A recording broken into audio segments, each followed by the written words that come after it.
अस्सलाम वालेकुम दोस्तों। मैं हूं आपका अपना कहानी वाला।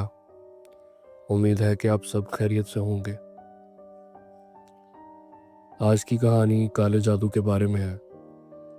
एक ऐसे इंसान का वाक़या जो कि काले जादू का शिकार हो गया, लेकिन अल्लाह ताला ने उसे इन सब चीज़ों से महफूज रखा और वो आज अपनी ज़िंदगी जी रहा है। चलते हैं कहानी की तरफ। उम्मीद है कि आपको पसंद आएगी। अस्सलाम वालेकुम।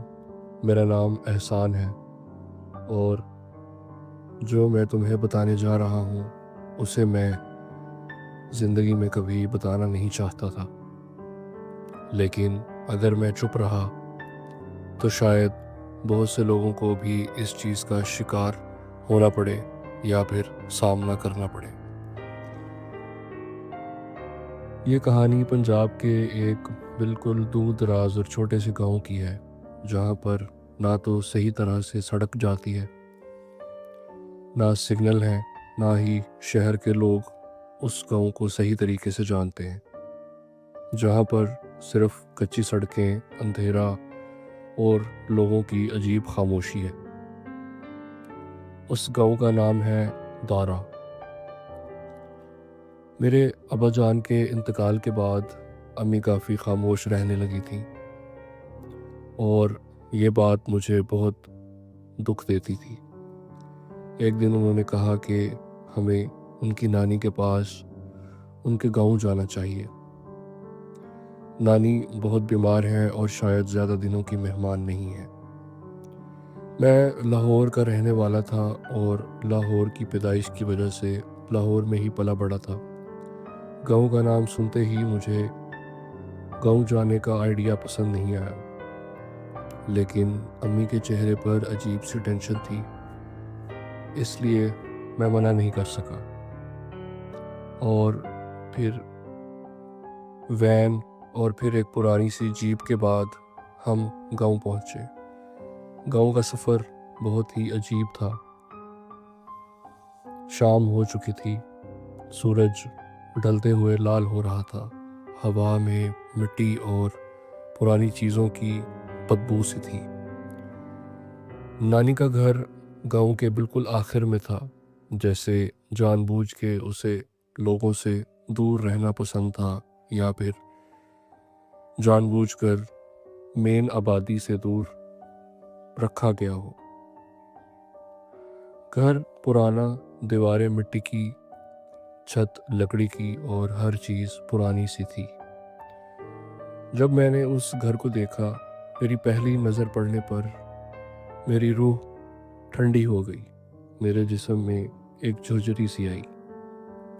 उनकी आंखें बहुत काली और गहरी थीं। ऐसा लग रहा था जैसे वो मुझे अंदर तक जानती हैं और पढ़ रही हैं।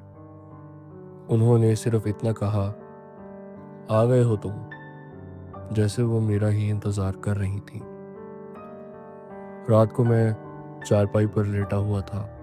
बाहर जंगली कुत्तों की आवाज़ आ रही थी और दूर से किसी और चीज़ की भी अजीब सी आवाज़ आ रही थी, जो मुझे सुनने में ऐसा लग रहा था कि जैसे कोई चीख रहा हो। बिजली नहीं थी, सिर्फ एक दिया जल रहा था।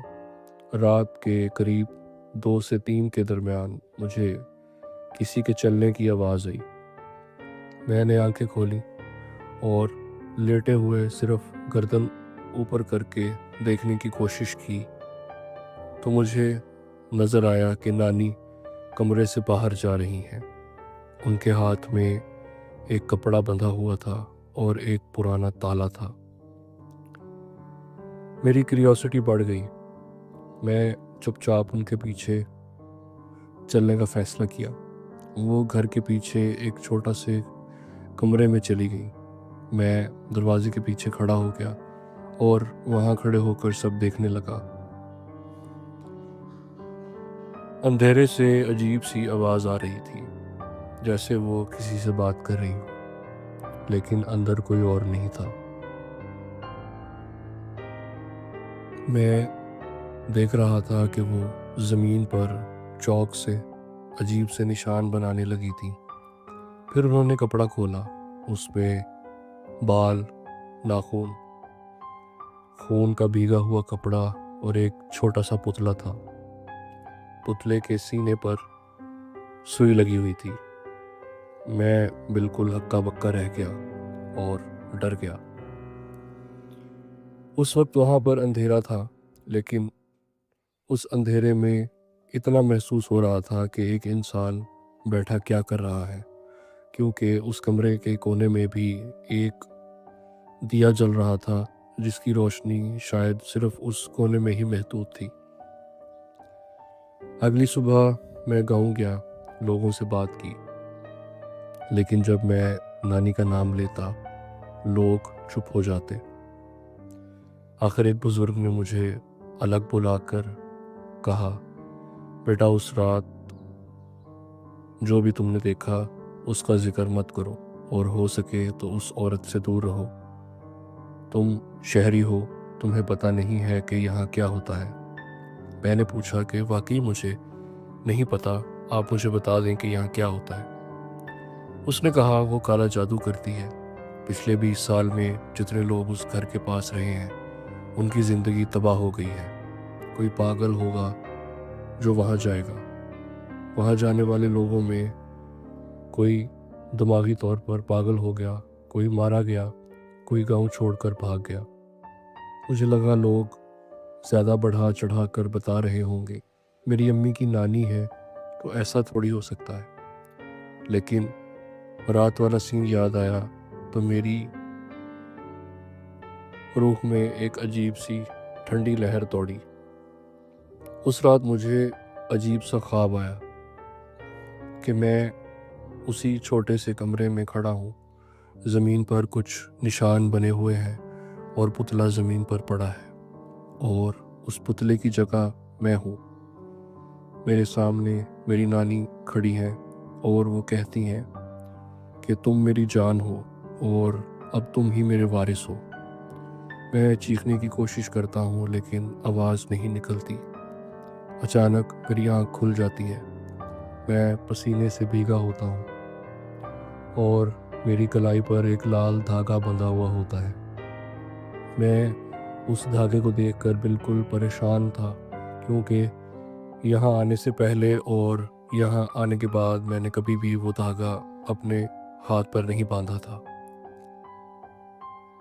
रात गुजरी, सुबह हुई। मैं सारा दिन इसी सोच और परेशानी में मुब्तला था।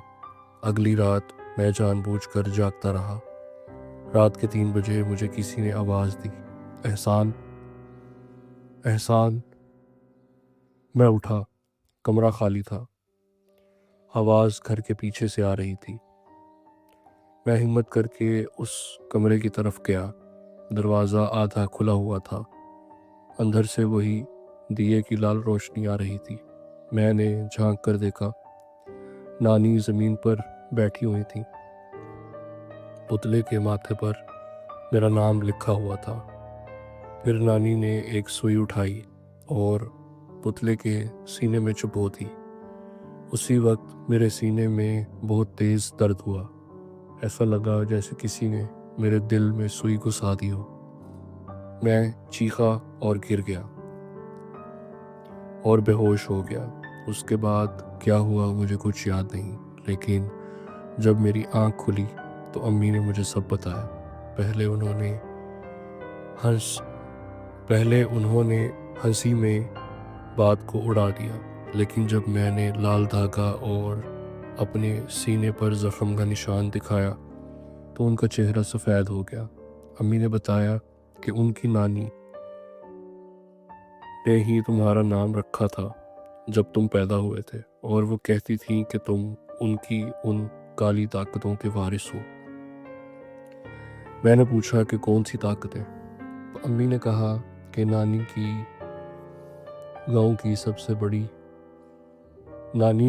सबसे बड़ी काला जादू करने वाली खातून है, और वो चाहती हैं कि तुम आगे इस काम को लेकर चलो, इसलिए वो मुझे यहाँ बुला रही थी।